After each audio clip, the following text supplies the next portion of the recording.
1944, il a bossé à l'armée, en fait. Il était alors, c'était pas vraiment réserve, mais oui, c'est une forme de réserve. Et là encore, il s'est débrouillé comme je sais pas quoi. Et parce qu'il était hyper doué en électronique, il a aidé sur tout ce qui était antenne. Donc, il a commencé à travailler à côté de l'armée, il s'est fait de l'argent. Il se faisait toujours de l'argent, en fait. Et il s'est fait reconnaître comme quelqu'un d'étant hyper compétent. Mais le truc intéressant pour nous, c'est là où il a découvert la psychologie et en l'occurrence le fait qu'il y ait des gens qui s'interrogent sur la psyché de l'humain. Et de là, il disait, j'ai commencé à acheter tout ce qu'il y avait à ce niveau-là et à faire des séminaires et à partir. En 49, donc 5 ans plus tard, il expliquait qu'il est allé voir donc, beaucoup d'hypnose. Et là, c'est ce qui va nous intéresser, nous. En hypnose, ses références a été Esdel. C'est assez intéressant quand même qu'on parle d'Esdel alors que lui nous parle d'Esdel alors que nous, par exemple, Européens, Esdel, on l'a zappé il y a longtemps, ce pauvre Écossais, que ça a été remis au devant de la scène par Dave Hellman, par le coma hypnotique, l'état Esdel. Il parle de Brel, il parle de Léon Hudson, qui sont les 3 Britanniques qui étaient les plus connus à l'époque et qui faisaient ça. Et comme tu disais tout à l'heure, effectivement, lui, il a énormément bossé à partir de 49 sur les régressions. Il faisait des après-midi de régression. C'est-à-dire que nous, on fait des régressions en 10 minutes en session. Lui, il faisait 2, 3 heures, 4 heures en régression. Ce qui, quand même, on peut se dire, il avait du courage. Et alors, justement, ce que je vous disais tout à l'heure, ce que je trouve intéressant, c'est qu'il a étudié l'hypnose, donc à partir de 49, même s'il a commencé à lire avant, 49. En 49, il donne comme référence un gars qui s'appelle Albert Moll, 1889, donc vous voyez que c'est quand même de la très vieille hypnose. Bernheim, 1919, très vieille hypnose. Kroger est celui qui a mis en avant l'hypnose médicale. C'était un médecin qui faisait, en 51, il a écrit un bouquin, mais qui n'était pas de l'hypnose. Son premier bouquin sur l'hypnose était en 65, et c'était pour aider aux accouchements. Un gars, il y a des vidéos sur Internet qui est passionnant. Erickson, sauf que Erickson a écrit ses premiers bouquins sur l'hypnose en 54 sur la time distortion, donc 5 ans après qu'il ait commencé l'hypnose, et puis après en 61 sur un élément de la dentisterie. Hellman en 64. Donc on voit que en fait quand il a commencé l'hypnose, il était vraiment que sur les anciens. La plupart de ces références sont des gars qui n'ont sorti des bouquins que dans les années 60. Donc il a vraiment une forme à l'ancienne, comme on pouvait mêler le mesmérisme, ce qui n'est pas inintéressant pour quelqu'un comme lui, le mesmérisme, tout ce qui est magnétisme, etc., dans la vision de l'hypnose. Il n'avait pas du tout une hypnose de la deuxième partie du XXe siècle. Il avait une hypnose qui était vraiment complètement ancienne, des gars comme Gibson, etc., qui étaient vraiment, vraiment anciens à ce niveau-là. Ouais, dis-moi. J'ai découvert de Nelda Sheets, justement. J'ai dit, mais qui a formé José en hypnose? Ouais. Et il m'a dit que c'était Theodore X. Barber, qui était vivant à l'époque et qui formait les gens. Donc, mais à part ça, je ne savais pas du tout où il a appris physiquement comment faire, quoi, à part les livres. Ouais, il dit à un moment, attends, je l'ai noté ça, qu'est-ce qu'il a formé? Il dit quoi? Il donne pas son nom, mais il dit que c'était un professeur de l'université, c'était un psychologue qui l'a enseigné. Donc c'est possible que ce soit Barber. Hein. Mm-hmm. À l'époque, les grands de son époque, c'était Hilgard surtout. Hilgard qui a créé énormément de choses. Barber, Von Pelt, etc., qui sont les anciens au niveau de l'hypnose. Mais c'est intéressant de se rendre compte de ça, c'est-à-dire qu'on n'avait pas, il n'avait pas, même s'il énonce Hellman dans sa biographie, quand il a fait vraiment de l'hypnose, il en a fait 5-6 ans vraiment en l'étudiant. Ces gars-là n'étaient pas au devant de la scène. Après, il parle de workshop, il est allé à des séminaires, mais j'ai pas réussi à retrouver de quel séminaire il a fait, etc., à l'époque. Bon, ça, c'est un peu compliqué. Mais c'est important pour nous de capter la période de l'hypnose que c'était, parce que son discours est complètement sensé à dire je ne fais pas d'hypnose, parce que c'est vrai que l'hypnose des années 50, c'est pas l'hypnose des années 80, et encore moins l'hypnose des années 2010. Donc, sa vision de l'hypnose était effectivement juste pour l'époque, et ce qu'il faisait au bout d'un moment ne ressemblait pas du tout à ce qui avait été fait en amont. Et ça, c'est important de le prendre en compte. On reviendra dessus quand on détaillera certains aspects techniques. 53, il a commencé à bosser donc sur Isabella. Donc 49, il a commencé l'hypnose. Et puis, il a commencé à faire ses tests. Et en 53, Isabella, en gros, au bout de 4 ans, donc 49 à 53, il en a fait ce qu'il appelait une clairvoyante. C'est la première qui a pu avoir et qui s'occupait justement des fameux cas, gérer les personnes.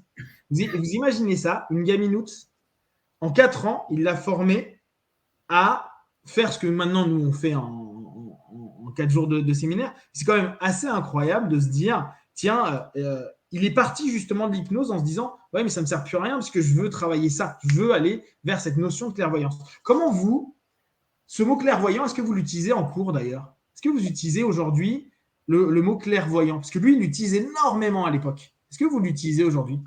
Moi, personnellement, je l'utilise quand on parle des sens subjectifs.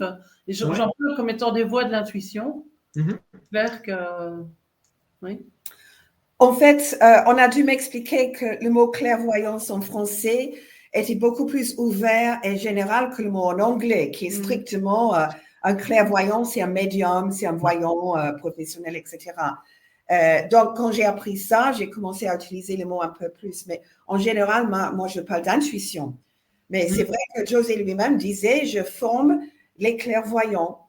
Et tout le monde a cette capacité, mais moi, j'ai une structure, vraiment un système qui peut les former à développer ça. C'est vrai que je t'ai jamais entendu parler de clairvoyant. C'est pour ça que quand j'ai lu sa biographie, je me disais, c'est marrant parce que lui, quasiment à la moitié du premier tome, quand il a un peu expliqué sa vie de gamin, etc., c'est là où il dit Isabella, clairvoyant. Je me dis clairvoyant, quoi, quand même. C'est un mot que nous, en France, on n'exploite pas des masses. En Belgique, toi, tu n'as pas trop de problème là-dessus Non, je n'ai pas de problème avec ça parce que je pense qu'il faut démystifier ces mots. Exactement. Ce n'est pas seulement clairvoyance, c'est clairaudience, clairsentience, où il y a tout l'aspect kinesthésique. Finalement, on travaille tout ça pendant l'entraînement. Et pour moi, ces 3 voies-là, elles sont au service de l'intuition au quotidien. Moi, je le présente comme ça, en tout cas. Ouais, cool. Déjà, quand même, le deuxième jour de cours, quand on fait les mots-clés de mémoire, les mots-clés de mémoire sont pour aider la visualisation, l'imagination et la clairvoyance. Il dit ça déjà dans le deuxième jour. Donc, il est déjà en train de préparer la mémoire et la clairvoyance. Voilà. C'est vrai. Alors, ça, on le verra sur le cours, mais effectivement, que ce jour-là où on voit cette notion des ancrages mémoriels, c'est intéressant pour le développement de notre capacité à se dire on est apte à imaginer, donc visualiser, donc avoir une imagerie interne et donc pouvoir ultérieurement utiliser ça dans nos écrans mentaux, etc. etc. Mais je pense que quand il parlait de clairvoyance, il mettait tous les sens, quoi. Ah oui, c'est vraiment… maintenant, on a peut-être un peu plus une compréhension plus scindée de tout ça, parce qu'il y a la PNL qui a mis en évidence le visuel, l'auditif, le kinesthésique, mais là, on parlait de simplement clairvoyance. Ouais, mais tu vois, j'avais trouvé ça intéressant parce que ça m'a intrigué en me disant, tiens, pour lui, il était en train de créer des bébés médiums, quoi. Tu vois, des mini médiums mais pas dans la notion forcément mystique du truc, hein, vraiment se dire une connexion et devenir un canal d'information, d'intuition, de ressenti, etc. Et ça a été intéressant. Donc, il a mis, ça on l'a dit la dernière fois, il a mis 4 ans pour Isabella. Et après, de 53 à 63, il a formé en 10 ans 39 clairvoyants, donc 39 personnes. C'est amusant de se dire que maintenant, vous, en une classe, c'est ce que vous formez en 4 jours. 40 personnes ou 20 personnes, ça va super vite. C'est amusant de se dire qu'il ait mis autant de temps et c'est là où on voit le temps. Son vrai travail, il s'est fait 53, 163, tu vois. C'est ce moment-là où il était en test constante. Et ce qui est assez amusant, c'est qu'on voit que à ce moment-là, c'est surtout la deuxième partie du cours qu'il exploitait. Il exploitait vraiment tout ce qui était subjectif, tout ce qui était cas, tout ce qui était intuition. Il expliquait à un moment qu'il a tenté de voir avec des compagnies de pétrole pour trouver les endroits, les emplacements où il y avait du pétrole. Il a appelé la NASA pour voir s'il pouvait faire les tests avec les gars de la NASA. Le gars, il est allé quand même super loin pour tester. Ça, je trouve que c'est assez sympa. Mais tu vois, quand tu disais tout à l'heure qu'il était courageux parce qu'il passait beaucoup de temps à faire ça, Moi, je dis pas qu'il était courageux, je dis qu'il s'amusait. Parce que pour moi, c'est quelqu'un il était tellement dans la passion de ce qu'il faisait que c'est comme quand je vois ma collègue quand elle fait une régression, mais elle se marre, quoi. Je pense que José était vraiment dans cet esprit-là. Dans la passion. Hein. Oui, dans la passion, dans la découverte. C'est un enfant, hein. Ouais, c'est ça. Il y a un côté très, très, très infantile tout en restant hyper structuré. Voilà. Il expliquait à un moment sur toute la démarche où il s'est fait énormément arnaquer. Énormément arnaqué. Son système, on l'a volé dans tous les sens. On reviendra ultérieurement dessus, mais il expliquait que au début, là, les premières années, et d'ailleurs, on va arriver sur quelqu'un, à savoir si vous le connaissez, Harry McKnight. Ça vous parle, Harry McKnight? Oui. Harry McKnight, avant lui, à un moment, il explique en 66, il a fait son premier vraiment cours, et il dit que pendant un an, il avait créé du matériel, mais que le matériel il le donnait, mais il n'était pas fini. Et à un moment, ses élèves ont piqué son boulot et ont réinventé un système. Il était tellement dégoûté qu'il dit j'ai brûlé et déchiré tous les datas, tout ce que j'avais comme information, j'ai tout viré. Il a fallu qu'il rencontre un gars qui s'appelle donc Harry McKnight, qui a écrit un bouquin. Alors, je voulais me l'acheter. Mais là encore, c'est un bouquin américain où je l'ai trouvé, hein, il me coûte 70 balles, sauf que le frais de port, il coûte autant. Donc, je vais voir si je ne peux pas trouver un autre moyen de l'avoir. Mais cette notion-là, ce gars-là, c'est cette version-là qu'on a utilisée. Celui qui a été réécrite avec Harry McKnight, et ils ont fait le dépôt de contenu à ce moment-là. Donc, ce qui est intéressant à savoir, c'est que avant cette écriture du cours qu'on connaît aujourd'hui, qui a même ce qu'on disait, qui a été un peu modifié, il y en a eu un autre. Sauf que celui-ci, il a dit. Très peu. Parce que même Harry McKnight m'a dit effectivement que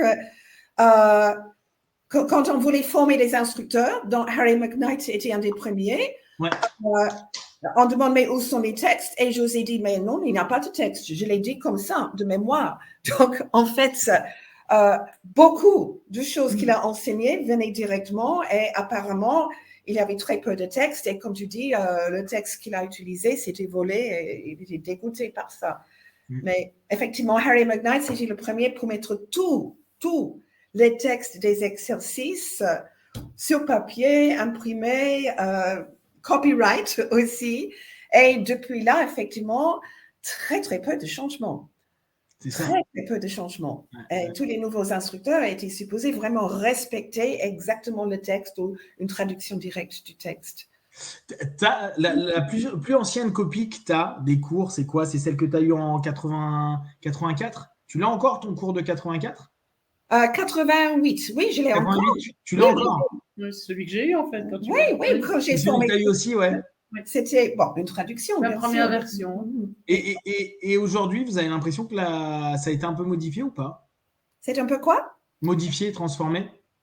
Oui, il y a eu quelques phrases, parmi les phrases qu'on doit se répéter. Nous, ce qu'on fait dans la version française, c'est on a adapté un peu le premier changement qui était depuis son décès, où George Dessau, Harry McKnight, Nelda Sheets et encore une autre personne, je ne sais plus, sont mis ensemble et c'était d'accord pour faire la première révision depuis qu'il avait créé en 66. Et là, c'était justement où on a enlevé ces fameuses phrases « j'apprendrai jamais à développer », on a enlevé. Mais nous, on a appris que peut-être 30% des révisions qui étaient faites à ce moment-là, parce qu'on préférait rester avec l'originel. Et depuis là, il y a eu plein d'autres versions aussi. Mais ça, c'était la première fois où on a pris la version originale et on a fait des modifications. Donc, 97, 98, oui. C'est McKnight, c'est intéressant ça, ce que tu dis. McKnight était dans le groupe qui a décidé de modifier. Oui. C'est intéressant ça. Oui. Toi, tu l'as connu, Harry. C'était surtout George Dessau, qui était psychologue, donc qui avait justement tous ses diplômes et respect, etc. Et c'était lui qui était là. Il voulait changer toutes les références au futur dans le temps présent. Il voulait éliminer toutes les phrases qu'il appelait négatives. Donc, tout ce qu'on apprend, justement, il ne faut pas dire ça en hypnose, mais en fait, bien sûr, on sait qu'il ne faut pas prendre ça comme une règle. Bien sûr, bien sûr. Ça, je pense qu'on va vraiment passer du temps là-dessus parce qu'il y a une vraie réflexion à poser pour Oui. nous en tant qu'hypno, pour nous en tant que PNListe, pour nous en plein. Il y a vraiment quelque chose d'intéressant. Je pense que on prendra un moment dans nos podcasts, on en papotera parce que ça, c'est vraiment, vraiment important. Tu parlais, oui, tout à l'heure, je l'ai passé, mais effectivement, tu disais que José a fait plein de choses. Il a été rosicrucien. Alors, Samuel Roy, il fait une référence à rosicrucien en 44. Je ne sais pas quand il en est sorti, mais il en est sorti parce que lui, ce qu'il a aimé, c'était les guérisons qu'il faisait chez les rosicruciens. Et il s'est rendu compte au bout d'un moment que les guérisons, elles n'étaient pas terribles. Et il aidait les hauts gradés rosicruciens à aller mieux. Et donc, il s'est dit, ma méthode est mieux que ça. Donc, il est parti des rosicruciens là-dessus. Mais je n'ai pas la date de sortie. Premier contact rosicrucien 44. Un point que j'aime bien et que, alors je ne sais pas si vous l'avez vous utilisé comme mot, c'est le mot psycho-orientologie. Oui. Donc, il a créé en 62 psycho-orientologie. C'est-à-dire qu'il disait c'est la méthode Silva de la psycho-orientologie. Et j'aime bien ce mot-là, psycho-orientologie. Aujourd'hui, hormis sur, je crois, mon cours, je crois que j'ai un vieux cours où, tu sais, il y a le triangle où il y a écrit psycho-orientologie, on entend, c'est plus quelque chose dont on entend parler ou qui a été mis en avant. Est-ce que, ouais, dis-moi tout. Il y a une raison. Parce dis-moi. que des gens qui lisent des choses très rapidement, qui ont peur des sectes, Voilà. ont regardé psycho-orientologie et ont compris Scientologie. Voilà. Et on a fait une confusion. Oui. Totalement bête. Donc, c'est pour ça qu'on évite tellement de l'utiliser. Mais moi, j'ai adoré aussi. Moi, je l'ai imprimé sur ma nappe bleue que je mets sur la table et tout ça. Parce que c'est littéralement s'orienter dans son propre psyché. C'est extraordinaire. C'est ça. C'est sur tout ce qu'on fait dans le 3e jour. C'est psycho-orientologie. On s'oriente. Mais c'est vrai, quand il y a eu une chasse aux sorcières en France. En Belgique, je n'ai pas trop été inquiétée, mais c'est clair qu'en France, ça a été... Ouais, mais tu vois là, moi, je m'en étais même pas rendu compte. Tu vois, j'ai même pas fait le lien entre scientologie et psycho-orientologie. Mais le ologie, en gros, c'est foutu, quoi. Mais et en dessous, le sous-titre était la science de demain, aujourd'hui. Psycho-orientologie, c'était la science de demain, aujourd'hui. Et c'est vrai, parce que la plupart des choses qu'il a enseignées il y a 50 ans, on est toujours en train de développer, expérimenter, prouver correct. C'est extraordinaire. Et et il a formé un institut de psycho-orientologie qui avait le droit de donner des diplômes. Et ça, c'est séparé de la méthode Silva telle qu'il enseigne pour le public, quoi. Ah ouais, d'accord. Ah, il en a vraiment fait un système. Ah ouais, intéressant ça. Parce que tu vois, j'ai tapé sur Internet, j'ai pas trouvé grand-chose. Je voulais voir si justement il y avait des cours ou autre. D'accord. Il a quand même pendant un moment fait la psycho-orientologie plus la méthode Silva qui était. Mais il avait un travail spécifique en psycho-orientologie. Tu te souviens un petit peu ce que c'était, ce que ça touchait? C'était surtout pour avoir le droit de donner des diplômes et on travaillait beaucoup sur justement tout ce qui était clairvoyance, travailler les cas, on travaillait beaucoup les cas là-dedans. Moi, j'ai un diplôme de psycho-orientologie. Ah, c'est génial.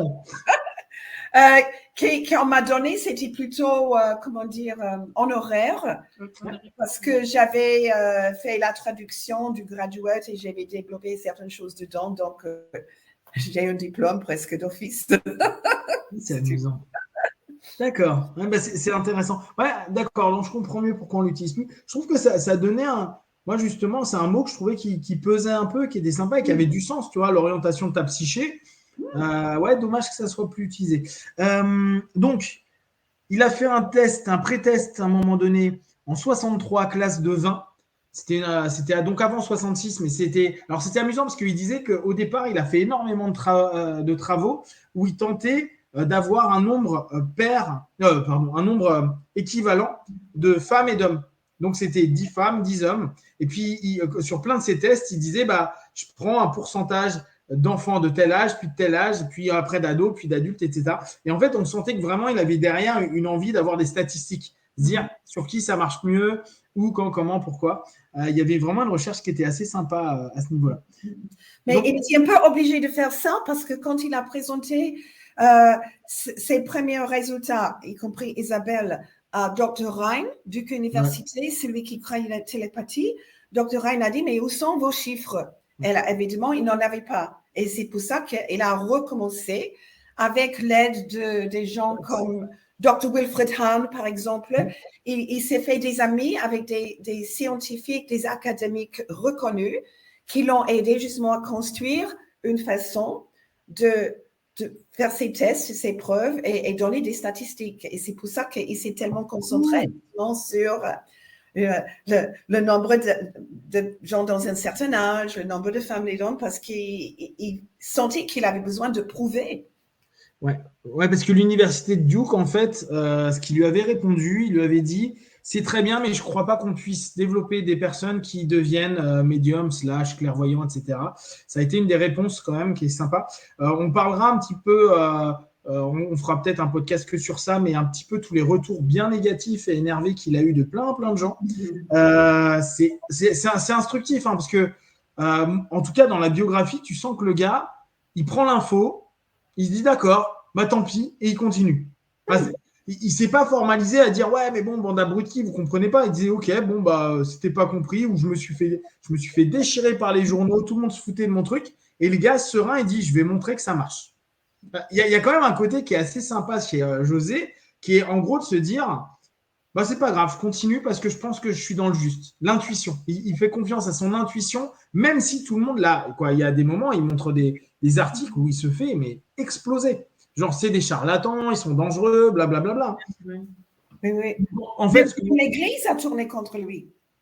Oui, mais attends, je n'ai pas mis la date. Oui. Mais ouais, il a failli se faire excommunier. C'est assez génial quand même. Et il dit non, mais je savais que j'étais dans le bon, donc je m'en fiche de me faire excommunier. C'est quand même énorme, hein, le gars mexicain. Parce que là, on ne parle pas quand même des catholiques moyens. C'était mexicain des années 40 qui dit c'est pas grave, vous pouvez parce que je sais que ce que je fais, c'est bien. Il faut du caractère. Hein. Non, il croyait vraiment qu'il avait une mission et ça, c'était pour vraiment créer cette méthode. Ouais. On n'avait pas le droit de changer depuis 70 ans. Ça faisait partie de sa mission. Exactement. Non, mais je trouve ça beau. Donc, 66, premier cours. Donc, c'était une association d'art, d'Ord of Fits. Oui. D'ailleurs, il en a refait beaucoup à cet endroit-là. Et ça a été un gros succès. Ah oui, 67. Alors, ça, c'est intéressant. Présentation à l'université du Texas de psychologie. Donc, il a présenté un petit peu la psycho-orientologie. Et il disait que ça ne se passait pas bien du tout au départ, parce que tout le monde disait oui. Ce que tu dis là, on le sait. Et notamment, il parlait des fréquences. C'est là où il a commencé à beaucoup parler de tout ce qui était ondes cérébrales, alpha, etc. Il explique l'histoire où il se fait un petit peu charrier. Il a réussi à recadrer. Et au bout du compte, ça s'est bien fini. C'est quand même sympa de se dire qu'à l'époque, on est en 67, l'université de psychologie invite quelqu'un qui n'est pas reconnu, parce que c'est ce qu'il dit a posteriori dans le dîner. Il dit, si je vous avais dit au départ que j'ai aucun diplôme, vous ne m'auriez jamais invité. Et les gars, ils disent, ah, t'as aucun diplôme, t'as rien fait? Non. Et il dit, bah maintenant, je vous ai fait la présentation, donc vous ne pouvez plus rien me dire. Et là, tout le monde s'explose de rire. Mais effectivement, il faut se souvenir qu'il n'a pas été diplômé en psycho, que d'ailleurs, lui, il ne se considère pas comme psycho. C'est important. Il s'y intéresse, mais à un moment, il a quasiment abandonné pour aller plus vers le côté, justement, intuition, travail interne un peu différent du rapport psycho, mais il tentait quand même d'avoir une reconnaissance par les psychologues, toujours avec cette idée de se dire ce que je fais est juste et non pas quelque chose de wouhou, comme tu dis, c'est-à-dire complètement barré et dans les étoiles. Bon, après, à partir de 71, il a commencé à avoir des articles de presse en dehors du Texas. C'est là où il a commencé un petit peu à sortir. 72, bon, il s'est occupé d'écoles de filles, etc. Bon, après, c'est moins important. Qu'est-ce qui était intéressant? Remarque sous hypnose. Voilà. Alors, ce que j'avais marqué, une des remarques qu'il faisait, il disait sous hypnose, les personnes ne posent pas de questions, mais ils répondent. Et donc, c'est le côté passif de l'hypnose qui lui a déplu à José. On reviendra dessus, je pense qu'on parlera vraiment d'hypnose, parce que ce n'est pas inintéressant. Et effectivement, si on prend les textes version Bernheim, version Moll, version tout ce qu'il y avait même Janet à l'époque, quoique ça commençait à changer, tout ce qui est avant années 50, on était dans une hypnose directive et non pas directe. Et donc, on était inquisiteur, a dit tu dis ça et tu répètes ça. Et la personne répondait. Mais il n'y avait pas d'autonomie. Et je peux comprendre, dans un système où on veut créer l'intuition, que si la personne n'est pas autonome, l'intuition, elle va être un peu comme ça. Et après, bon, il parle du fait qu'il s'est fait voler pas mal de trucs, notamment un gars qui s'appelle Stern, ça te parle? Stearn, qui a écrit un bouquin qui s'appelle, je l'ai commenté. Ah oui, Jessica Stern, oui. Ouais, et tu sais, qui a un bouquin sur je sais plus, le pouvoir du niveau alpha ou un truc comme ça. J'ai commandé le bouquin, je verrai ce que ça dit. Mais et il n'est pas content. Hein. Il dit ouais, on m'a piqué plein de trucs, on m'en a pas parlé, etc. Yeah, donc voilà, globalement, là on s'arrête dans les années 70. Quand vous regardez tout ce qu'il a fait, etc., et par rapport à ce qu'il a mis en place dans sa méthode, qu'est-ce que vous ressentez qu'est-ce que vous ressentez de lui, de son histoire dans sa méthode? Qu'est-ce que vous avez l'impression vraiment quand vous enseignez que là, c'est du José par rapport à ce que vous avez connu de l'homme? Ouh, c'est vrai, c'est énorme. C'est énorme, oui. Alors, moi j'ai l'impression, des fois, quand les gens me demandent mon opinion personnelle, je vais vraiment citer, écoute, vous me demandez à moi, Lee Pasco, vous me demandez à moi, instructrice Sylvain, parce qu'en tant qu'instructrice Sylvain, je respecte totalement et je vous enseigne uniquement ce que José enseigne. Et si vous me demandez simplement mon opinion personnelle, il faut vraiment mettre ça à part, parce que ce n'est pas forcément ce que José aurait dit lui-même, et moi j'enseigne sa méthode. Et je suis totalement OK avec ça. Parce que je sais que lui, il a passé beaucoup plus de temps à moi à étudier. C'est un vrai génie. Mais je comprends quand même, il y a certains moments où les étudiants veulent savoir, mais Lee, comment toi tu te ressens tout ça? Mais en gros, c'est des choses que j'ai pratiquées, qui marchent pour moi, et je suis très contente avec ça. Mais je distingue quand même clairement si ça, c'est quelque chose que José a enseigné. Et si vous me demandez mon opinion personnelle, donc je suis prête à le donner, mais il faut comprendre que là, je ne parle pas en tant qu'instructrice Sylvain quand même. Parce que ce n'est pas forcément quelque chose que José a même parlé ou considéré.